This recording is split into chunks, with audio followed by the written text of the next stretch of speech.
అల్లు అర్జున్ ఇంటిపై దాడిని ఖండించారు కేంద్ర మంత్రి కిషన్ రెడ్డి. తెలంగాణలో శాంతి భద్రతలు అదుపు తప్పాయన్నారు. దాడి వెనుక కాంగ్రెస్ నేతల కుట్ర ఉందని ఆరోపించారు. సినీ ఇండస్ట్రీని టార్గెట్ చేయడం కాంగ్రెస్ ప్రభుత్వానికి అలవాటుగా మారిందని విమర్శించారు.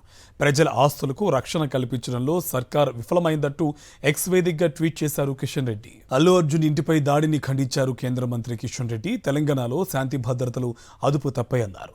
దాడి వెనుక కాంగ్రెస్ నేతల కుట్ర ఉందని ఆరోపించారు.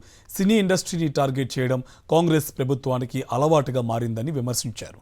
ప్రజల ఆస్తులకు రక్షణ కల్పించడంలో సర్కార్ విఫలమైందంటూ ఎక్స్ వేదికగా ట్వీట్ చేశారు కిషన్ రెడ్డి. అల్లు అర్జున్ ఇంటిపై దాడిని ఖండించారు కేంద్ర మంత్రి కిషన్ రెడ్డి. తెలంగాణలో శాంతి భద్రతలు అదుపు తప్పాయన్నారు. దాడి వెనుక కాంగ్రెస్ నేతల కుట్ర ఉందని ఆరోపించారు. సినీ ఇండస్ట్రీని టార్గెట్ చేయడం కాంగ్రెస్ ప్రభుత్వానికి అలవాటుగా మారిందని విమర్శించారు. ప్రజల ఆస్తులకు రక్షణ కల్పించడంలో సర్కార్ విఫలమైందంటూ ఎక్స్ వేదికగా ట్వీట్ చేశారు కిషన్ రెడ్డి.